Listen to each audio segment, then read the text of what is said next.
Muy buenos días a todos. Hoy es jueves, día 10 de enero.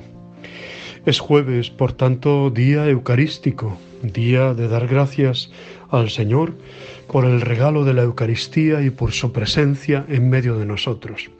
Día de adorar al Señor en la Eucaristía, día de visitarlo, día de valorar esa Eucaristía que celebramos diariamente, para no rutinizarla, para valorarla en su justa medida, en su amplitud, ¿no? Hoy todavía estamos en las ferias de la Navidad, estamos celebrando que Dios se ha hecho de nuestra carne. El jueves también, por cierto, recordamos que es el día de pedir por las vocaciones sacerdotales y religiosas que tanto necesitamos. Es una petición del propio Señor. Pedid al dueño de la mies que envíe obreros a su mies. Pues eso es lo que hacemos. El texto del Evangelio de hoy nos sitúa a Jesús volviendo a Galilea. En otros evangelios dice directamente que volvió a Nazaret, donde se había criado. También el Evangelio de hoy lo dice más adelante, ¿no? Entró en la sinagoga, como era su costumbre los sábados. Por tanto, Jesús seguía la ley judaica y hacía todo lo marcado por la ley, como uno más, como uno más.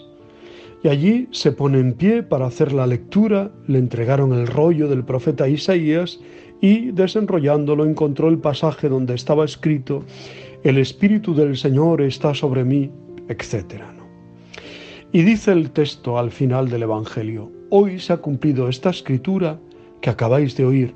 Todos le expresaban su aprobación y se admiraban de las palabras de gracia que salían de su boca. ¿Cuántas veces escuchamos precisamente, ¿no?, eso, que Jesús enseña con verdad su doctrina y no la enseña como aquellos que tienen autoridad o como los escribas, mejor dicho, ¿no?, sino que su palabra hay coherencia de vida entre lo que dice y lo que hace. Oyéndole, las multitudes se olvidaban del hambre y del frío y de la intemperie. Nunca se opuso a que el pueblo le llamase profeta y maestro. Vosotros me llamáis maestro y señor y hacéis bien, porque lo soy. En lo que sí se opuso al Señor es que lo declarasen Mesías o rey, ¿no? Eso no le gustaba, entre otras cosas por la confusión que había en ese destinarle el nombre de Mesías, ¿no? Pero sí, ya digo, llamarle maestro, señor, como aquel que realmente nos enseña. Cuando venimos a la Eucaristía, una de las cosas que venimos a hacer es a aprender en la escuela de Cristo. La vida de Jesús fue una predicación constante. Habló en las sinagogas, a la orilla del lago, en el templo, en los caminos, en las casas, en todas partes habló. Su doctrina nos ha sido transmitida fiel y sustancialmente completa a través de los evangelios. Todo lo que debemos conocer de Cristo está en el Evangelio.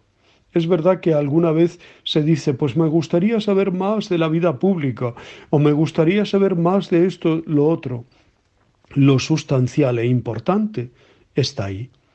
Todo lo esencial lo conocemos tal cual como sucedió, y tal y como lo enseñó el Maestro, nuestro único Maestro. Junto a Él nos sentimos seguros. Siempre dice a cada uno lo que necesita oír. Fijaros qué importante es eso, ¿no? Han pasado siglos y la palabra sigue viva y eficaz. Leyendo el Evangelio unos minutos todos los días, escuchándolo con corazón leal, meditándolo despacio, uno se siente empujado a repetir con San Pedro: Señor, solo tú tienes palabras de vida eterna. Solo tú, Señor. Pues examinemos hoy cómo y con qué atención leemos la palabra de Dios. la palabra proclamada, por ejemplo, en la Eucaristía, si la escuchamos verdaderamente o estamos en las musarañas, ¿eh? Solo se verá privado de oír su palabra quien se cierre a ella voluntariamente. Todos pueden comprenderla. La doctrina más sublime resulta que se hace asequible a la gente más sencilla. Los humildes son aquellos que se hacen pequeños como los niños y captan sin esfuerzo su doctrina, mientras que los sabios, entendidos como los soberbios, esos están cerrados a la obra de Dios, ¿eh? Vino a los suyos y los suyos no le recibieron. Jesús es el maestro de todos, nuestro maestro, y puede serlo porque sabe él mismo lo que hay dentro de cada hombre. No se engaña sobre nuestras miserias y torpezas.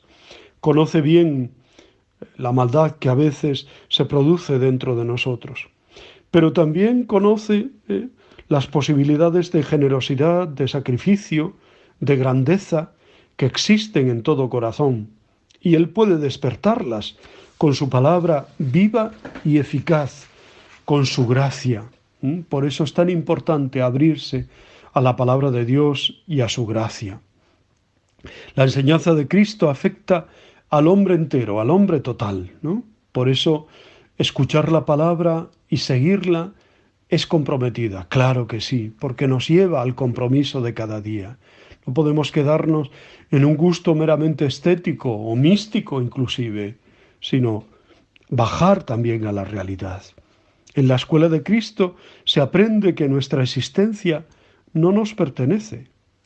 Tomar a Jesús como maestro es tomarlo por guía, poner mis pies en sus huellas, buscar siempre su voluntad sin desalentarnos. Tomarle como maestro es querer parecernos más a Él, que los demás, al ver nuestro trabajo, nuestra persona, puedan decir, caramba, ¿cómo se parece esta persona a Jesús? ¿No? Tratándole diariamente en la oración y meditando su palabra, nos parecemos más a Él. Y cuando nos comprometemos verdaderamente en hacer un mundo mejor, en construir comunidad, en construir iglesia, en hacer una sociedad más justa, nos parecemos más a Él. Nos dice San Pablo que la palabra de Dios es viva y eficaz.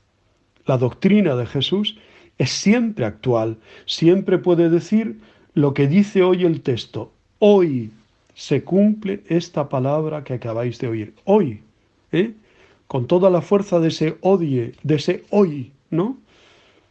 Pues es verdad. Siempre es nueva, es una enseñanza personal que va destinada a cada uno de nosotros.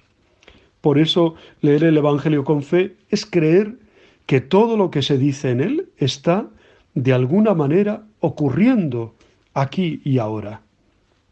Cristo tiene hoy algo que decirte a ti, a mí, a cada uno en particular, personalmente. Por eso abre tus sentidos del corazón, escucha a Dios, déjate guiar por Él y experimenta que Jesús es el mismo ayer, hoy y siempre. También nosotros hemos de saber leer los acontecimientos de cada día y las personas que nos vamos encontrando, porque ahí también hay lenguaje de Dios, hay sugerencia de Dios. Pidámosle a la Virgen Santísima, a nuestra Santina de Covadonga, que nos dé un oído atento a la voz de Dios y que nos dé su guardar en el corazón y su comprometerse, que María estuvo siempre abierta a la palabra de Dios. Hágase en mí según tu palabra, respondió a aquella proposición que le hacía el ángel de parte de Dios Padre. Bueno, dejamos el Evangelio aquí. Hoy la Iglesia celebra la memoria de San Nicanor, el diácono Nicanor. Fue uno de los 7 primeros diáconos de la Iglesia de Jerusalén. Estos diáconos debían administrar los bienes que los cristianos entregaban a los apóstoles para beneficio de la comunidad y el sostén de pobres, enfermos, viudas y huérfanos. Asimismo, ayudaban a los presbíteros en la predicación y en la distribución de la Eucaristía. Dice la tradición que fue enviado por los apóstoles a Chipre para evangelizarlo, donde además siguió practicando la caridad. Y se dice también que allí sufrió el martirio. Su fiesta se celebra tanto para el rito católico y ortodoxo el día 10 de enero. Su nombre aparece en los Hechos de los Apóstoles, capítulo 6, versículos del 3 al 5, que dice: por aquellos días, al multiplicarse los discípulos, hubo quejas de los helenistas contra los hebreos, porque sus viudas eran desatendidas en la asistencia cotidiana. Los 12 convocaron la asamblea de los discípulos y dijeron: no parece bien que nosotros abandonemos la palabra de Dios para servir a las mesas. Por tanto, hermanos, buscad entre vosotros a 7 hombres de buena fama, llenos de espíritu y de sabiduría, y los pondremos al frente de este cargo, mientras que nosotros nos dedicaremos a la oración y al ministerio de la palabra. Pareció bien la propuesta a toda la asamblea y escogieron a Esteban, hombre lleno de fe y de Espíritu Santo, a Felipe, a Prócoro, a Nicanor, nuestro Nicanor de hoy, a Timón, a Pármenas y a Nicolás, prosélito de Antioquía. Los presentaron a los apóstoles y, habiendo hecho oración, les impusieron las manos. Este es el relato. Bueno, os deseo muy buen día, os abrazo y os bendigo en el nombre del Padre, y del Hijo, y del Espíritu Santo. Os quiero.